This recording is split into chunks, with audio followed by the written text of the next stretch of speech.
So, where did we leave off yesterday? Who remembers? What were we talking about? What had Descartes concluded?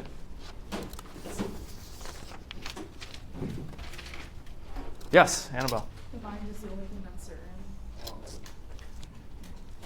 We haven't quite gotten there yet. But yeah, that's where we're going to go. What did he doubt? What did he come to doubt? Yeah. Whether he's awake or not, yeah. What else?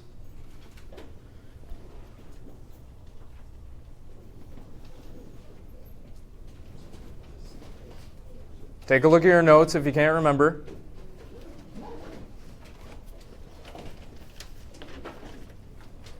Yes? If he was dreaming or not? Yeah, if he was dreaming or not, sure. Yeah, what else? Yeah? He doubted his senses. His senses. Yes, totally. Anything else? Yeah. Yeah, right. Yeah, if when he does mathematics, whether or not that's going correctly, whether or not we can rely on things like arithmetic and geometry. What else?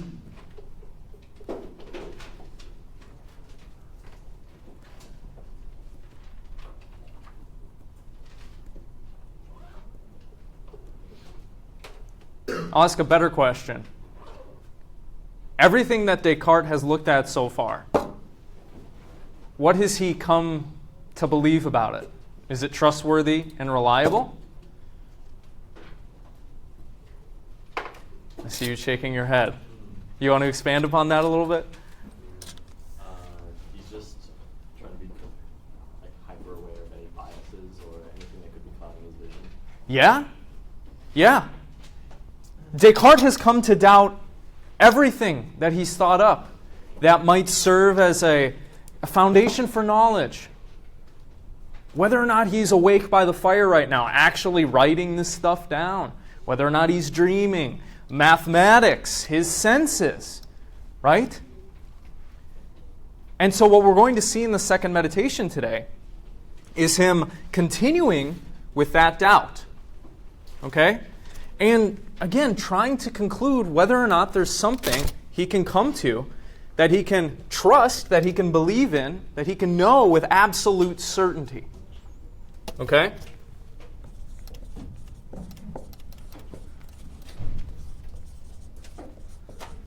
So he's come to doubt the senses as reliable. Why? Why has he come to doubt the senses?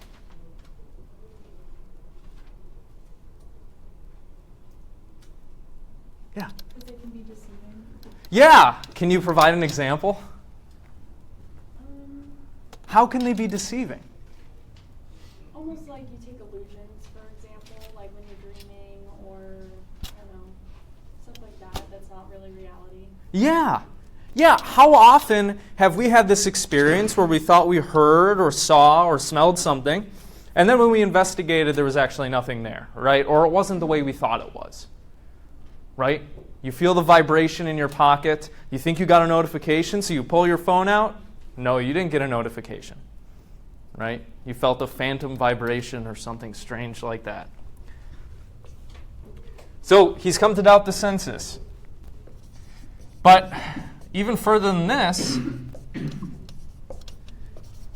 he found out that pretty much everything that he's thought about, or that he thought was reliable for knowledge, that he thought he could trust, everything can be doubted.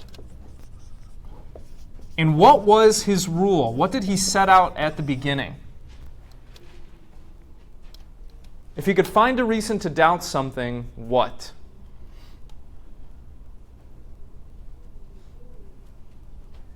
He would discard it completely. Yeah, he wouldn't take it as a reliable foundation for knowledge. He wouldn't trust it. Unless he could come up with reasons, justifications, in order to think that it is reliable. Well, so far he hasn't done that. He's just been doubting, doubting, doubting. So he is still searching for a foundation for not only his knowledge, but human knowledge going forward. This is important. His project isn't just him reflecting on and rebuilding his own knowledge. He's trying to see if there's something that can serve as a foundation, a justifiable foundation for human inquiry in general going forward. Okay?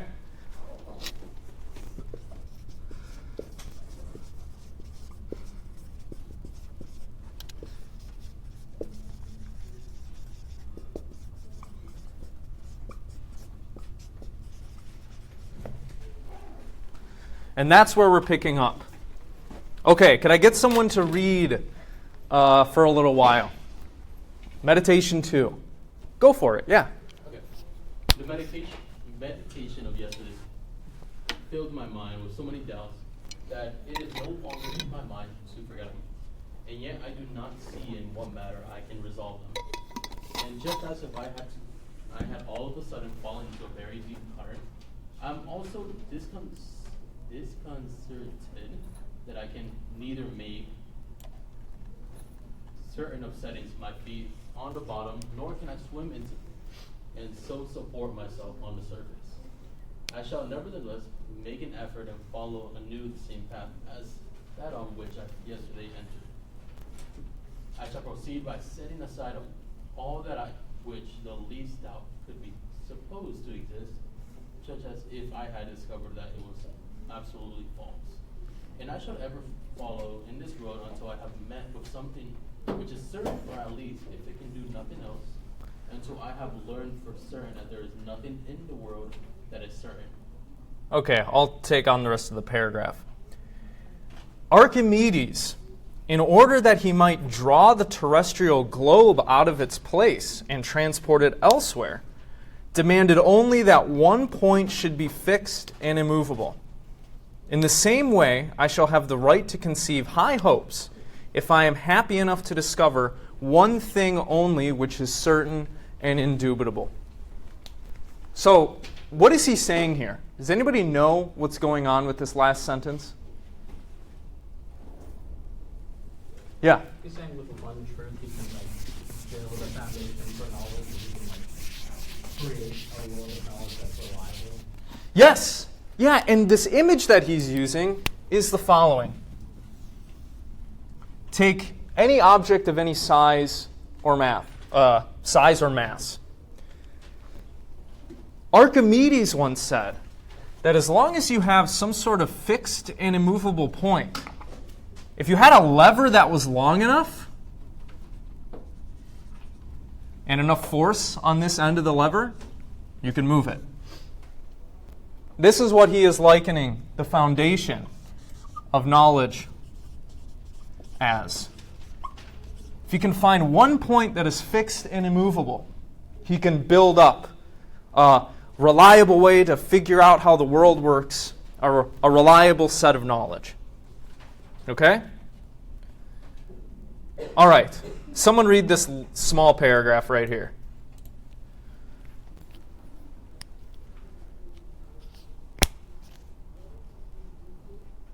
Otherwise, I'm just going to throw a ball at you and you'll have to do it. I suppose then that all the things that I see are false. I persuade myself that nothing has ever existed of all that my fallacious memory represents to me. I consider that I possess no senses. I imagine that body, figure, extension, movement, and place are but the fictions of my mind. What then can be esteemed as true? Perhaps nothing at all, unless that there is nothing in the world that is certain. Good. Okay, so what is he going to presume is false? Or at least, what is he going to say he's not going to rely on, he's not going to believe in at this moment? What does he say? Memory? He's going to be like, no, I'm not going to think I actually have memories that are reliable, that I can trust. Good. What else? Body. Body with senses. He's going to presume, that's not the case. I don't actually have a physical body. I don't actually have eyes, ears, nose, mouth that can tell me what's going on. Good. What else?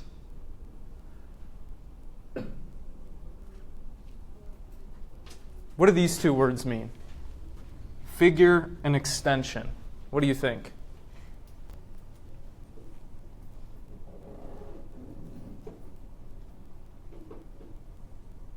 In like moving around in what senses? Think more abstractly.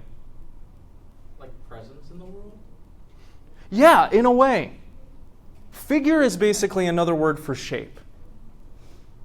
So he's going to say, I'm not going to assume anything has a definite shape, like physically. Extension. Have y'all heard of this word before in the context of the physical sciences? What does it mean to say something is extended? Is it a point? It's continued. Yeah, it has like a length or something to it, right? What Descartes means by this word, we say that physical things are extended in space. They have volume. They take up space. So he's saying, no, I'm not going to assume that there are things out there in the world that take up space, that have volume. It's an abstract way of kind of talking about these kinds of things. He's going to say, I'm assuming that these are fictions of my mind. What then can be esteemed as true? Perhaps nothing at all, unless that there is nothing in the world that is certain. Okay, here's where we start to get into the interesting bits. I will read and we're going to have a discussion about this. But how can I know there is not something different from those things that I have just considered, of which one cannot have the slightest doubt? What is he asking here? Yeah. How do I know that there isn't something you can be absolutely certain of? Right. He said all of these things, okay, they're not certain. I'm not going to presume that they actually exist. But yeah, why not think there is one thing out there, at least one thing that's certain and indubitable? Is there not some God or some other being, by whatever name we call it, who puts these reflections into my mind?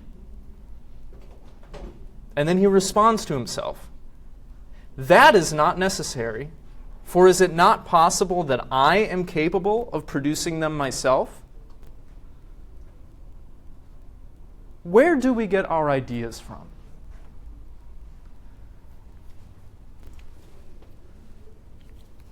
He has just said, I'm not going to assume there are any objects out there in the world. I'm not going to assume I have a body. So the next thing he thinks is, well, where do my ideas come from then? What do you think? Where do your ideas come from? His own mind. That's one potential answer, right? Maybe we're all just generating our own ideas.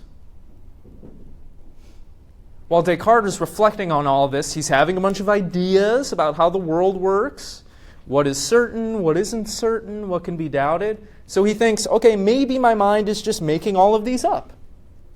After all, if there aren't objects out there in the world, if I don't have a body, where else could the ideas come from?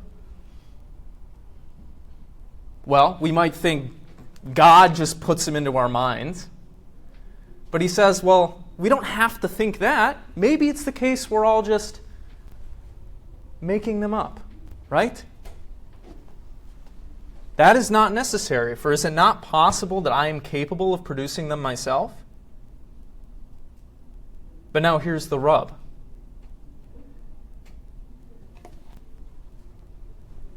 What are we? If we are coming up with our own ideas, if we're just generating our own ideas,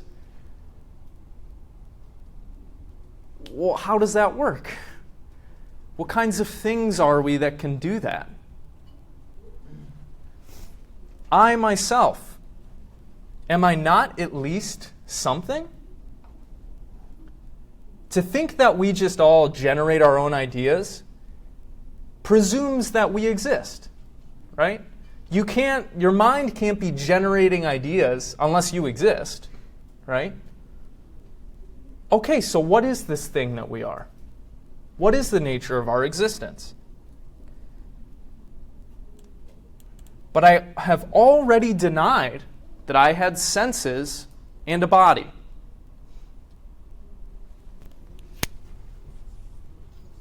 We all imagine ourselves as, human beings, right? With a body, with senses, with limbs. He's already said, no, I'm not going to presume that's what I am, right? I have already denied that I had senses and a body. Yet I hesitate. For what follows from that? Am I so dependent on body and senses that I cannot exist without these? But I was persuaded that there was nothing in all the world, that there was no heaven, no earth, there were no minds, nor any bodies. Was I not then likewise persuaded that I did not exist? And how does he respond to this? Not at all. Of a surety, I myself did exist, since I persuaded myself of something, or merely because I thought of something. I have supposed that there is some deceiver or other, very powerful and very cunning, whoever employs his ingenuity in deceiving me. Then, without doubt, I exist also, if he deceives me. And let him deceive me as much as he will, he can never cause me to be nothing, so long as I think that I am something. So that after having reflected well and carefully examined all things, we must come to the definite conclusion that this proposition, I am, I exist, is necessarily true each time I pronounce it or that I mentally conceive of it. What's his argument here? How come he's not persuaded he does not exist? How come he doesn't believe he doesn't exist?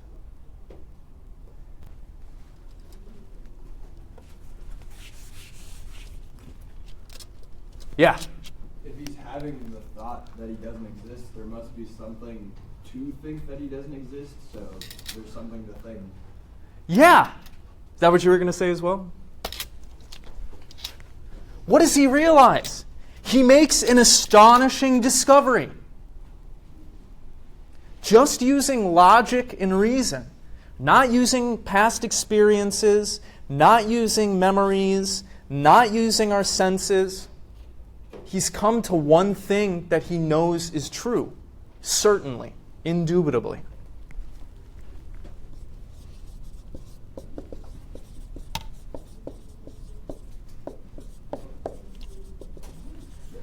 What he is expressing here is known as Descartes' cogito, from the Latin phrase cogito ergo sum.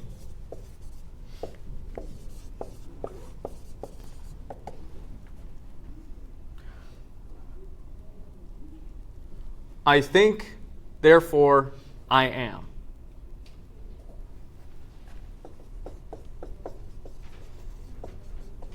Nope, not with me.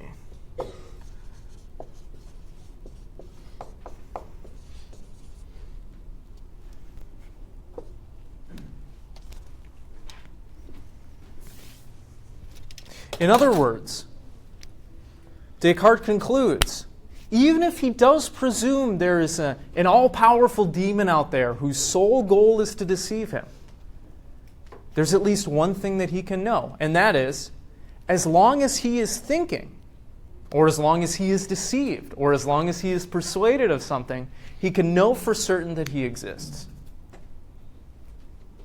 Because in order to be deceived or persuaded, or in order to think at all, there has to be something doing the thinking, or being deceived, or being persuaded.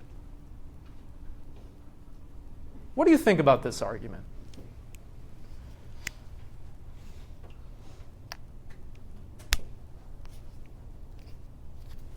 I agree that it's probably the natural base point, but I feel like this could still be doubted in the hypothetical stance, because you could say, well, what if something's doing the thinking for me and transmitting it into my mind? How might Descartes respond to that? How would that? If it can be transmitted into his mind, then he exists. Right? Yeah. That's how he might respond. But yeah, how does he know, perhaps, that the thoughts he is having are his own initially? Yeah, there's some room for doubt there. What do the rest of y'all think? Is this an airtight argument? Do you like it? It's simple enough to work. It seems like, how can we doubt it, right?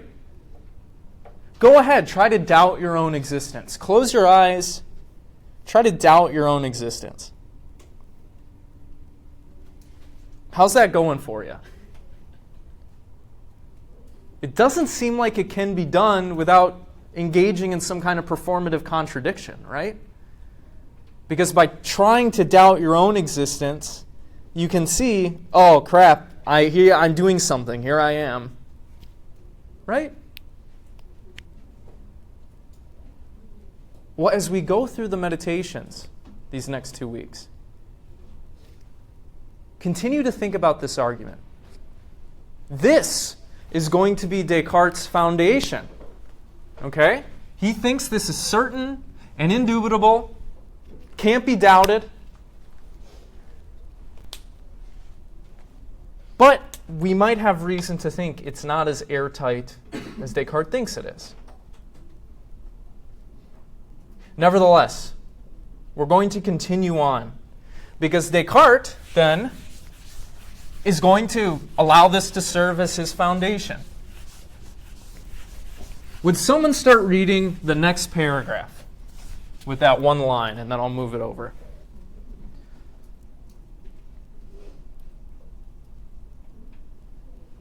I'm going to get the ball out, start throwing things at you. Where am I starting? Right at the bottom here with the but. But I do not yet know clearly enough what I am. I who am certain. Oh, technical difficulties.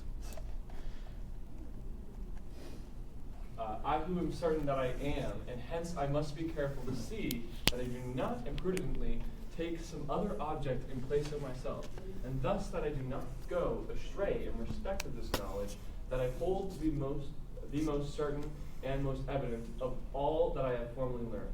That is why I shall now consider anew what I believe myself to be before I embarked upon these last reflections. And of my former opinions I shall withdraw all that I might, even in a small degree, to be invalidated by the reasons which I have just brought forward, in order that there may be nothing at all left beyond what is absolutely certain and indubitable. Thank you very much. So what is he going to do? Well, he's going to try to reflect on this. Okay, I know that I exist. So what's the next natural question? Do others exist? That is going to come later. Yeah, what kind of thing am I? I exist. What kind of properties do I have? What kind of features do I have? What am I like? What is this thing that I've concluded exists?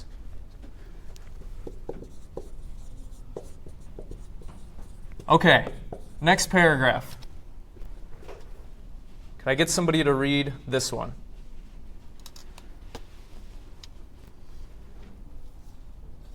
Yeah. It starts with the what then, right? What then did I formerly believe myself to be? Undoubtedly, I believe myself to be a man. But what is a man? Shall I say a reasonable animal? Certainly not. For then I should have to inquire what an animal is, and what is reasonable. And thus, from a single question, I should insensibly fall into an infinitude of other more questions, difficult, and I should not wish to waste the little time and leisure remaining to me in trying to unravel subtleties like these. Okay, stop. Good. Okay, what is his first potential answer of what he is? A man. A man. What's the problem with that as a first potential answer? It's too many definitions. Say more. Man, animal. Just go into what is an animal, and there's many animals. Why, like, are you different? Can you be sure that that is what an animal is? Yeah, I mean, how would y'all define man or human being? One potential answer is rational animal. Well, if we say that, we have to then figure out what does rational mean? And what does animal mean? So it's going to lead him where if he takes that path? Spiral. A spiral into asking all of these questions and getting sidetracked and all this stuff. Right? Okay. Can you pick up again? Yeah. But I shall rather stop here to consider the thoughts which of themselves sprang up in my mind, and which were not inspired by anything beyond my own nature alone when I applied myself to the consideration of my being. In the first place, then, I consider myself as having a face, hands, arms, and all that system of members composed on bones and flesh, as seen in a corpse which I designated by the name of body. In addition to this, I considered that I was nourished, that I walked, that I felt, and that I thought. And I referred all those actions to the soul. But I did not stop to consider what the soul was, or if I did stop, I imagined that it was something extremely rare and subtle, like a wind, a flame, or an ether, a manner of doubt about its nature.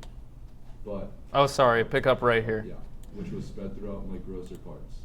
As to body, I had no manner of doubt about its nature, but thought I had a very clear knowledge of it. And if I had desired to explain it according to the notions that I had then formed of it, I should have described it thus.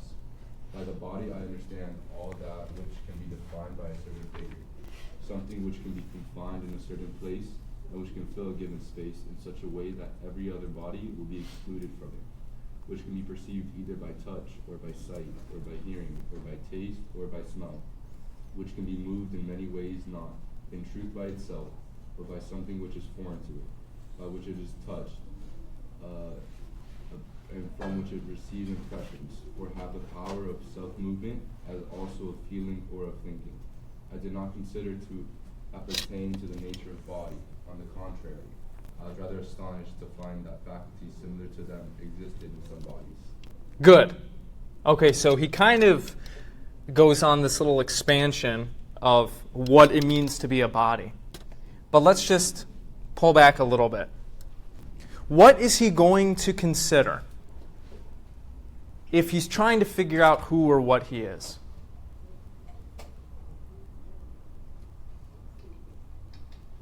He says it in this paragraph. He's going to consider something alone. He has a corpse, that he has a face, hands, arms, all the systems that are like And body. we're not, it's before that. What is he going to consider and reflect on alone in order to figure out who or what he is? His thoughts. Right.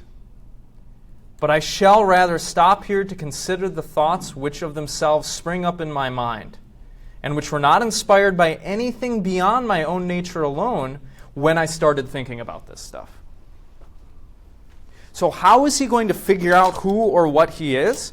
Well, he's going to pay attention to and reflect on the thoughts he's having. What he can reason out. Okay?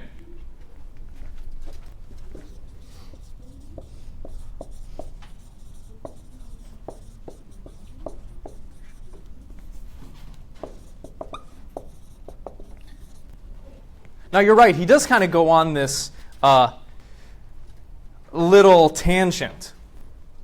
What did I formerly think myself to be? Well, I thought I was a body. That thing that we might call a corpse, except, I have all these parts, I have bones and flesh. This is what I thought I used to be. I used to think I was a body. That's what made me me. That's what makes a human being what a human being is, a certain kind of body. In addition, I considered that I was nourished, that I walked, that I felt, and that I referred to all these actions to the soul or mind. He's kind of using these two words interchangeably. So he thought he was a body that, did stuff. Being nourished by food, being able to walk, being able to talk, blah, blah, blah.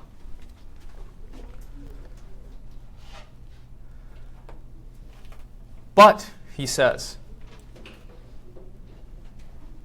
but what am I, now that I suppose that there is a certain genius which is extremely powerful, and if I may say so, malicious, who employs all his powers in deceiving me?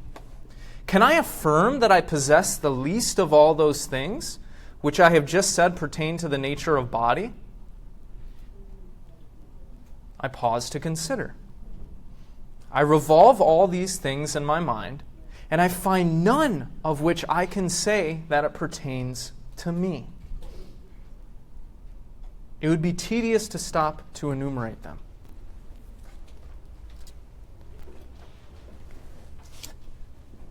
Does your body make you you? If I chopped your arm off, would you still be you?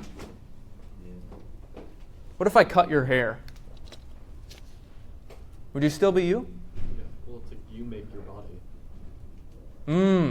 Okay, so you think there's this special kind of relationship between, the active or the soulful part, and then the physical part maybe? Or Even it's that, I chose to get piercings. It's stuff like that. Sure. Chose to get a haircut. Chose shoes. Stuff like that. Yeah. If I plucked your eyes out, would you still be you? It'd be harder to see myself. It would. If I somehow magically, basically was able to just remove all of the hair from your body, would you still be you?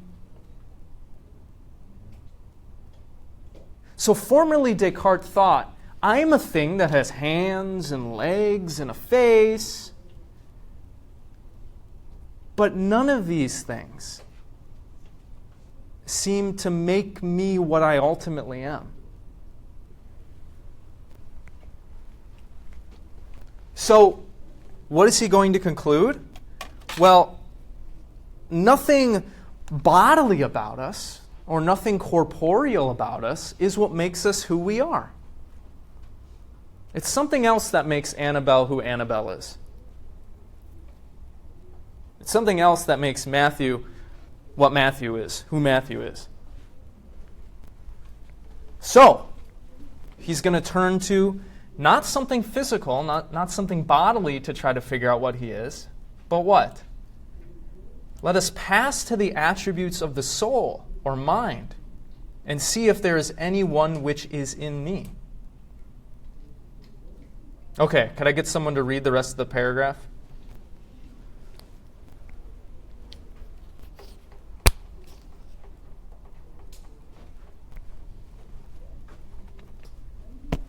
Who do I want to throw this at? Alright. What if nutrition or walking, the first mentioned? But if it is so that I have no body, it is also true that I can neither walk nor take nourishment.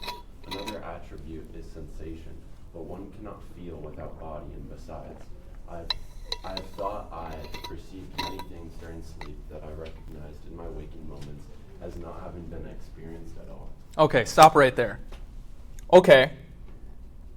Is what makes you you that you can eat food and be nourished and that you can walk? That you do things like that? What is Descartes' reasoning for saying no? He sensed false things before, things that he thought true were false. True. Yeah.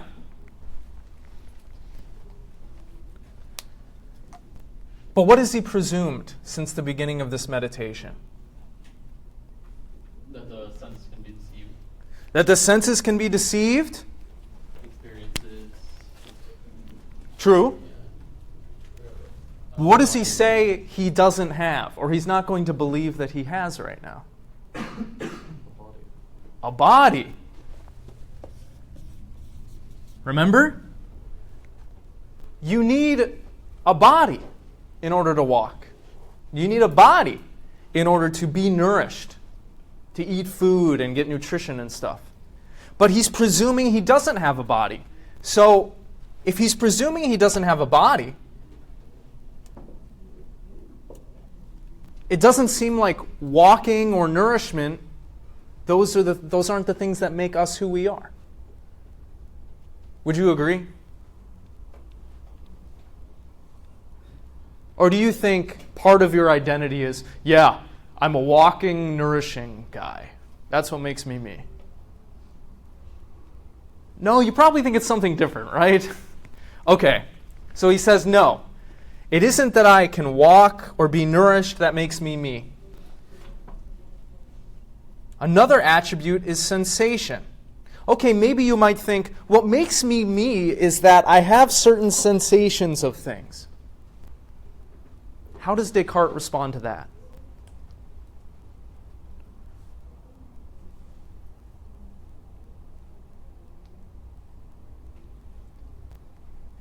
You can't feel the sensation without a body. So if we can't rely on the body, you can't rely on the sensation either. Right. It doesn't seem like that we can sense things. It doesn't seem like that's what makes us who we are. It requires a body. And we've just said, no, the body isn't what makes us who we are. This isn't ultimately what I am. So, no, it doesn't seem that sensation is what makes us who we are. Okay, will you read the rest of the paragraph? Yeah. What of thinking? I find here that thought is an attribute that belongs to me. It alone cannot be separated from me. I am, I exist. That is certain. But how often? Just when I think, for it might possibly be the case, if I ceased entirely to think, that I should likewise cease altogether to exist. I do not now admit anything which is not necessarily true. To speak accurately, I am not more than a thing which thinks. That is to say, a mind or a soul, or an understanding or a reason, which are terms whose significance was formerly unknown to me. I am, however, a real thing and really exist. But what thing? I have answered, a thing which thinks. So what has Descartes identified as what makes him what he is?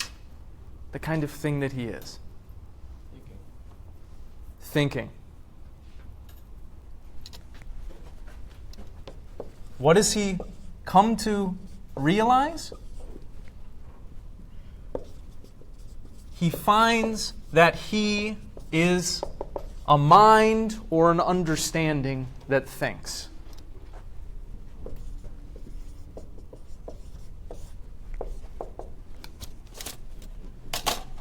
This is the one thing that we can't separate from ourselves. When we're trying to analyze what kind of thing that we are, can we imagine ourselves without thought? If I remove the capacity of thought from you, to think, to reason, to imagine, to doubt, would you still be you? I see some of you shaking your heads. Why not? You wouldn't be alive? Like if I just took your consciousness from you, right? You're saying you wouldn't be you. Does everybody agree? You already kind of all agreed that I could take parts of your body away from you and you'd still be you. But what if I took parts of your mind? What if I took your memories? Would you still be you? What if I took your ability to reason? Would you still be you? I lobotomized you. Be a simpler life. It would be a simpler life. You might think it would be a happier one, but. So you're all in agreement with Descartes. You think that what makes you you has something to do with your mind or your soul. Yeah? Okay. Well, he's going to go on to enumerate this a little bit, explain this a little bit more.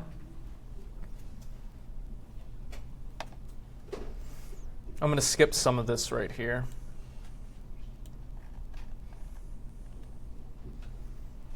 Could I get someone to read the rest of this paragraph?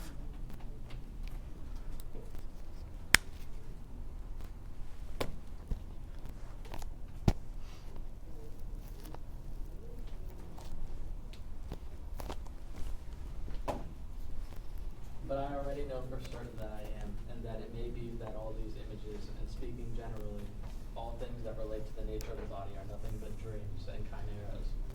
For this reason, I see clearly that I have as little reason to say I shall stimulate my imagination in order to know more distinctly what I am, than if I were to say, I am now awake, I perceive somewhat that is real and true.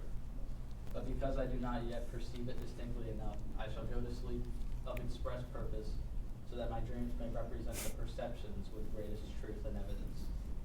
And thus I know for certain that nothing of all that I can understand by means of my imagination belongs to this knowledge which I have of myself, and that it is necessary to recall the mind from this mode of thought with the utmost diligence, in order that it may be able to know its own nature with perfect distinctness. Yeah. So I kind of skipped ahead a little bit, but I'll give you the cliff notes. Descartes he entertained the possibility that he is what he imagines himself to be. Because this is a power of the mind, right? We can imagine things. We can form images. We can, just think up stuff. Do you think you are what you imagine yourself to be? Is that what makes you you? What you imagine about yourself?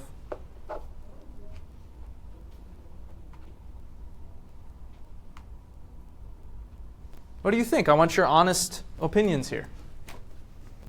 Is that what makes you you? What you imagine yourself to be?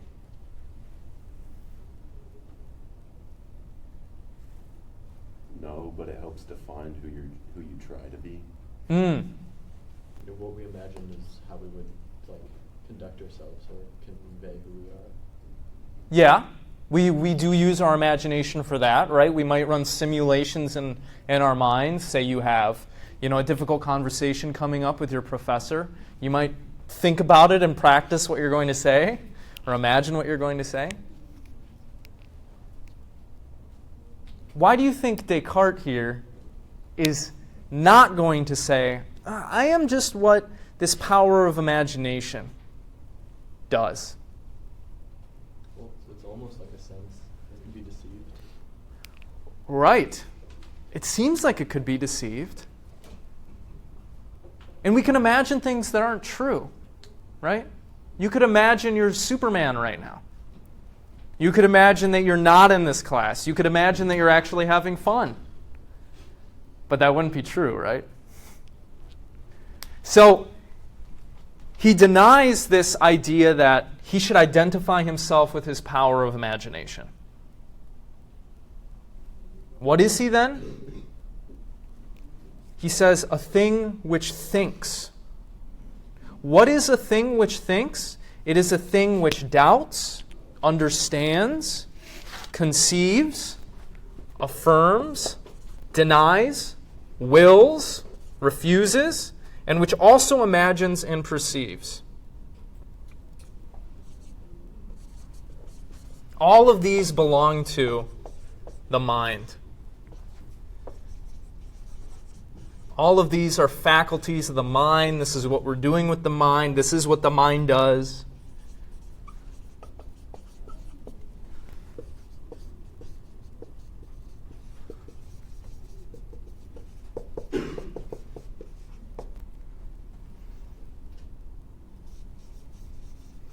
The faculty of imagination is a part of the mind, but it's just a part. It's just one of the things that it can do. The imagination is not equivalent to the mind. It's one of the things our mind does.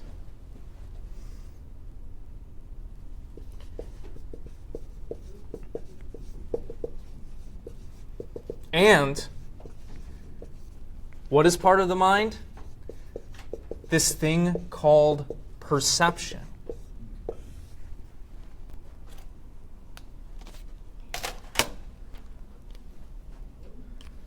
Certainly, it is no small matter if all these things pertain to my nature. But why should they not so pertain?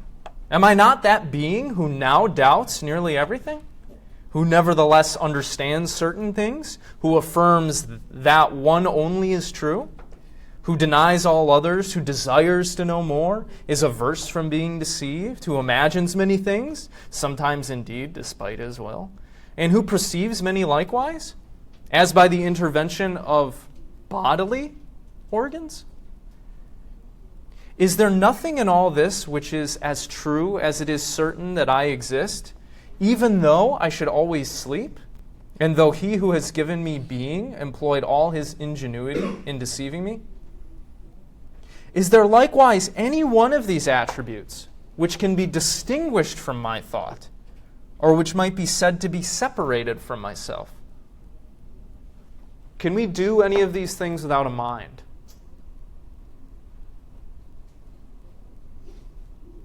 Doesn't seem like it, right? For it is so evident of itself that it is I who doubts, who understands, and who desires, that there is no reason here to add anything to explain it. And I have certainly the power of imagining likewise. For although it may happen that none of the things which I imagine are true, nevertheless this power of imagining does not cease to be really in use, and it forms part of my thought. Finally, I am the same who feels, that is to say, who perceives certain things, as we might think by the organs of sense, since in truth I see light, I hear noise, I feel heat, right? You all feel this? You perceive things? But it will be said that these phenomena are false, and that I am dreaming. Let it be so. Still, it is at least quite certain that it seems to me that I see light, that I hear noise, and that I feel heat. That cannot be false. Properly speaking, it is what is in me called feeling. And used in this precise sense, that is no other thing than thinking.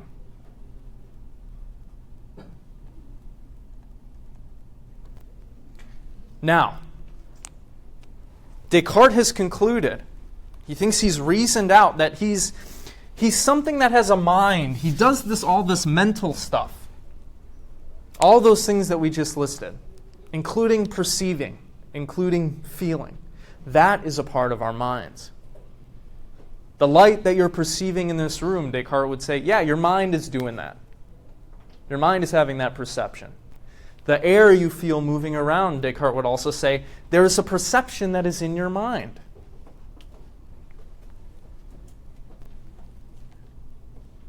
But what else does he have to say about it? Well, he brings up a very famous example in order to explain to his readers how it is that we navigate the world, what our knowledge is ultimately based on.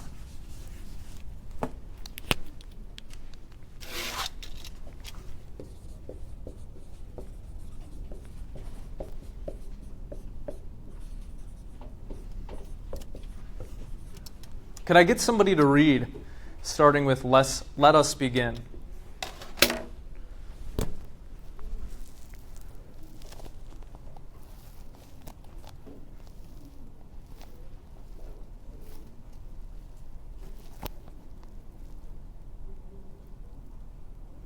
Are you all terrified of just reading in front of people?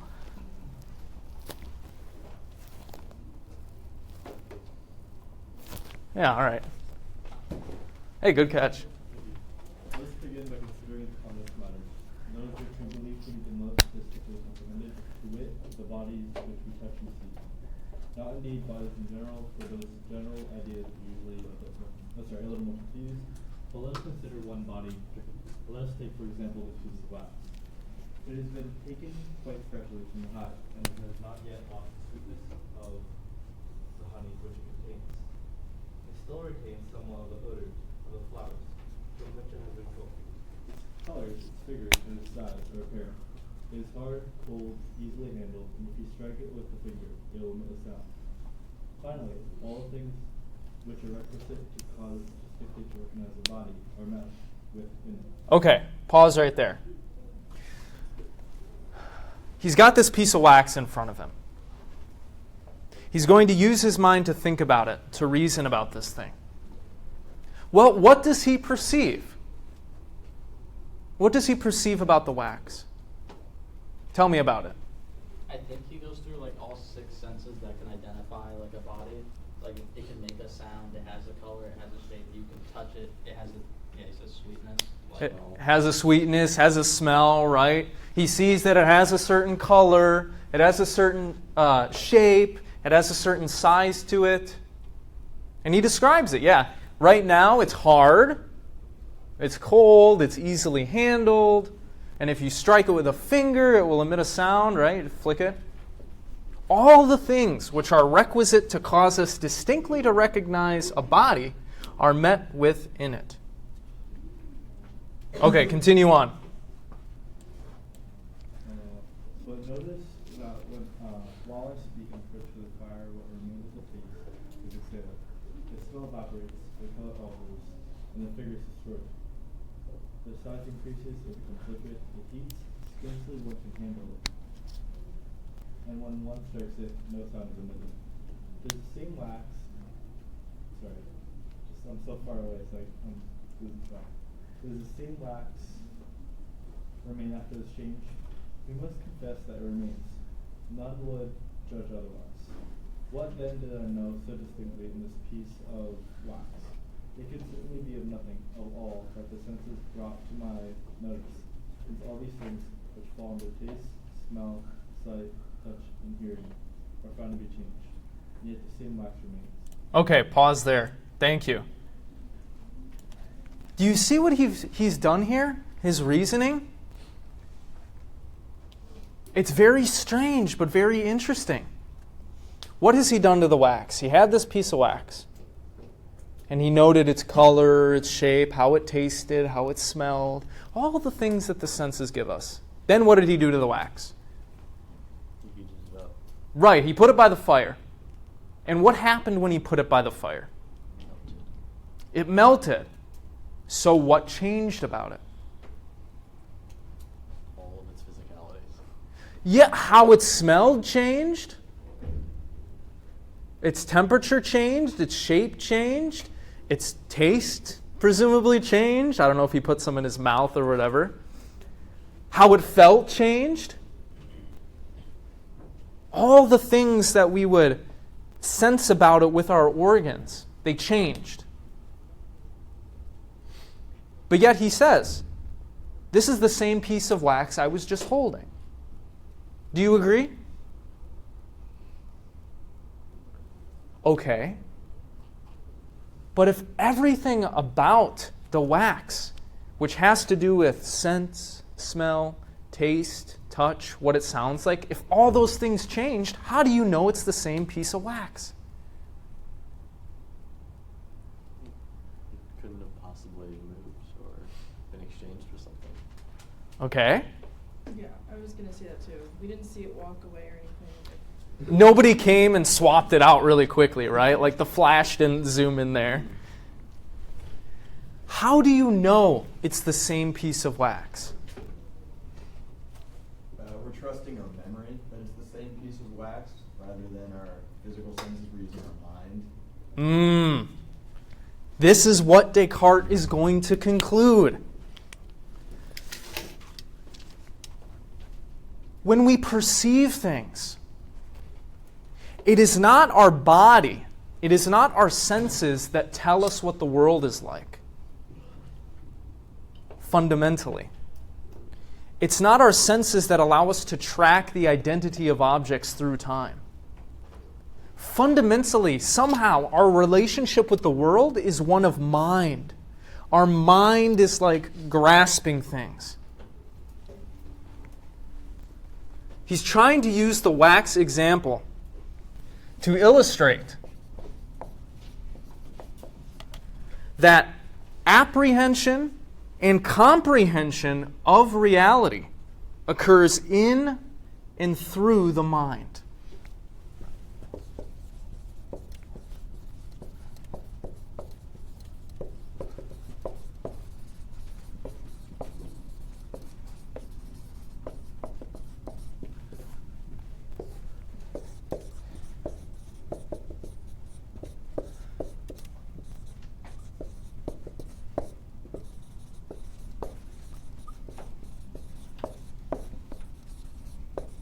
And what's his reasoning for this?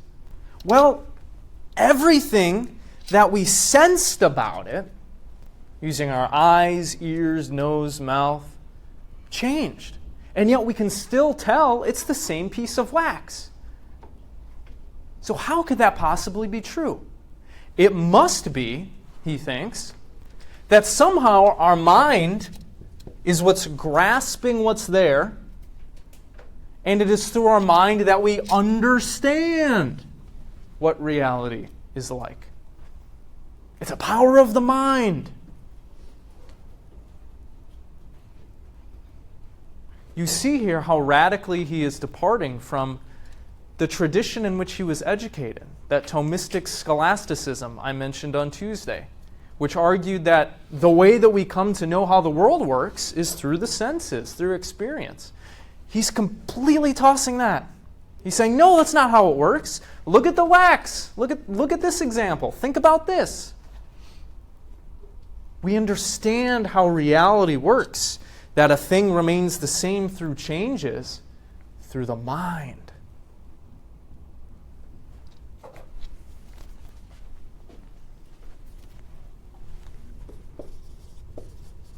He tries to demonstrate that no properties of the wax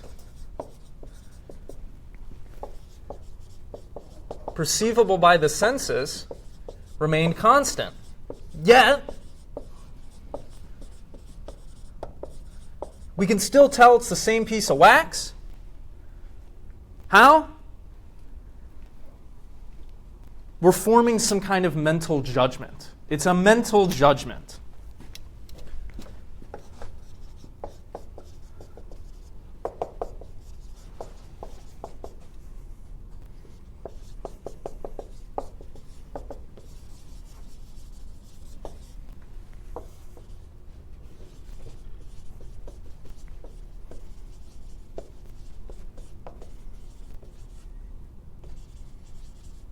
So at bottom, we grasp the world, we track things in reality, we understand them using the mind, not ultimately the senses.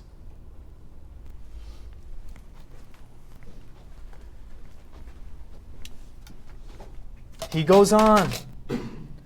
Perhaps it was what I now think, that is, that this wax was not that sweetness of honey, nor that agreeable scent of flowers, nor that particular whiteness, nor that particular figure or that particular sound, but simply a body which a little while before appeared to me as perceptible under these forms and which is now perceptible under others.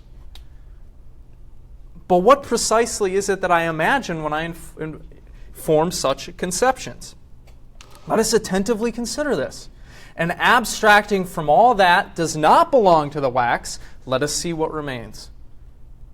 Certainly, nothing remains except a certain extended thing which is flexible and movable.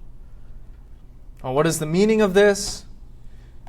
Well, it's not that I imagine it just to be this way. What now is this extension? Is it not also unknown? He goes through thinking about this for a little while. We must then grant that I could not understand just through the imagination what it is. So the worry that he's concerned with here is, well, maybe I just made it up. Maybe my mind just imagined the piece of wax and it's not actually there. But he rejects that. He says, no. It is my mind alone which perceives it. What must be particularly observed is that perception is neither an act of vision, nor of touch, nor of imagination, and has never been such, although it may have appeared formerly to be so, but only an intuition of the mind.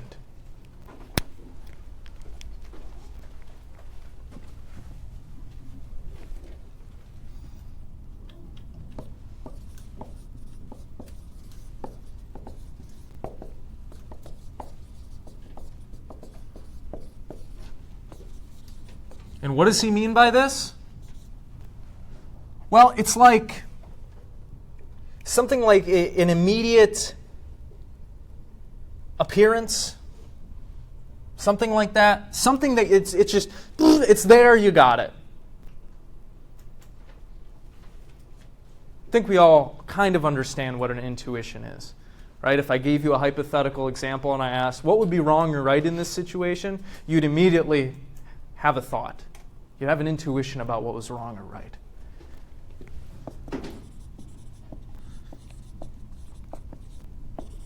It's just right there, pops up.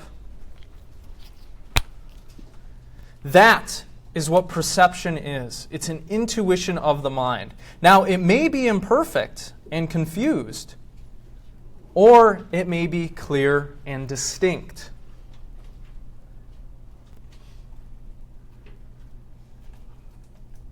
And so we reach near the end here. Could I get somebody to read this? But finally. Oh, that was a good shot. The ceiling got in the way. Thank you.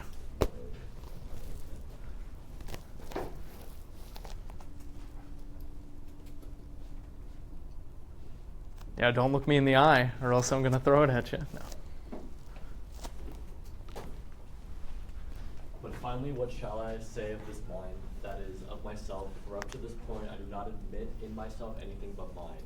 What then, I who seem to perceive this piece of wax so distinctly, do I not know myself, not only with much more truth and certainty, but also with much more distinctness and clearness? For if I judge that the wax is or exists from the fact that I see it, it certainly follows much more clearly that I am, or that I exist myself from the fact that I see it. For it may be that what I see is not really wax. It may also be that I do not possess eyes with which to see anything. But it cannot be that when I see, for I no longer take account of these distinctions, when I think I see, that I myself who think am not. So if I judge that the wax exists from the fact that I touch it, the same thing will follow, to wit, that I am. And if I judge that my imagination or some other cause, whatever it is, persuades me that the wax exists, I shall still conclude the same. Good, thank you. I'll take the rest.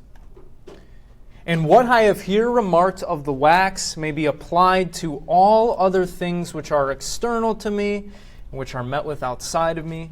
And further, if the notion or perception of wax has seemed to me clearer and more distinct, not only after the sight or the touch, but also after many other causes have rendered it quite manifest to me, with how much more evidence and distinctness must it be said that I now know myself, since all the reasons which contribute to the knowledge of the wax or any other body, whatever, are yet better proofs of the nature of my mind.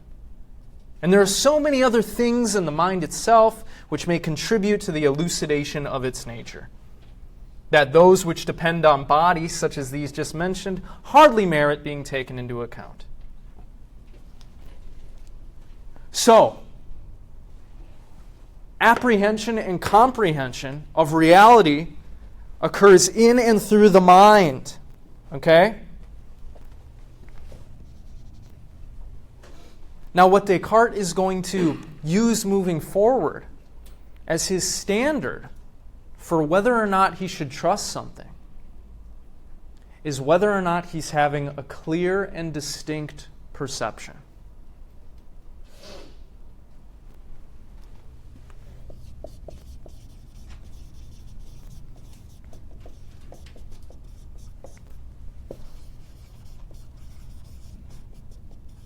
Keep that in mind as you continue to read the Meditations.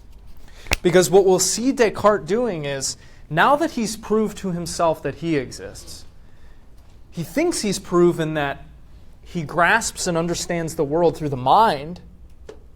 He's going to go on to provide a bunch of other arguments for things. He's going to try to prove the existence of God.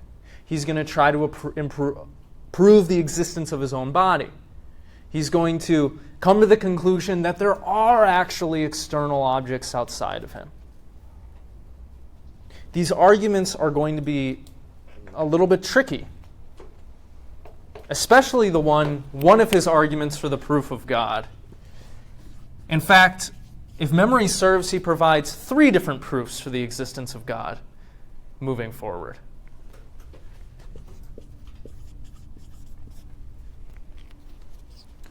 But let me just stop there. I think we're almost going to be out of time. Let's open it up for discussion at the end here. What do you think of all this? Can you follow what Descartes is doing? Do you agree with his conclusions so far? What do you think? Any thought you might have about it? Go ahead. I have more of a question. Go for it. This uses a lot of heavy vocabulary, so I was wondering, you originally said this was this for like the public view, or was this mainly for aristocrats? That's a good question. I mean, typically educated people would have been reading this. So, it's for the learned, which was associated, more with the upper classes. Okay, what else do you think? Or if you have questions? I think his reasoning sounds pretty decent. It sounds decent? It's better than all of the other ones that we've had so far, especially when you look back to the later stuff that we looked, like the earlier stuff that we looked at, where it was talking about, there's only this or there's only that, right? This says you have both. Well, it's certainly more involved, right? Yeah. I mean, just think a little bit on what Descartes is trying to do here. He's trying to reconstruct his foundations for knowledge using reasoning and critical thinking. I mean, what a momentous undertaking. He hasn't even proven that things exist outside of his own mind yet. Right? Maybe? Maybe you might say he's presuming the wax exists or something. What do you think? What are your reactions to this? You said that this was very different from what you learned, right, from other people? Correct. Yes. He would have been taught. He was schooled. He was schooled by the Jesuits, who had a very Aristotelian empirical view. You can think of the kind of education that he was given as being some sort of mixture of Aristotle plus Christianity. It taught that we obtain knowledge of the world through our senses. It was empirical. But he's completely trying to overturn that. He's saying, no, we don't come to knowledge through the senses. We come to knowledge through what? The mind. Right, through reasoning, through the mind, through rationally analyzing things. Okay? Now, if you have time, you should go back and reread these first 2 meditations, because there's another point that I tried to impress upon you that we haven't talked that much about. And that is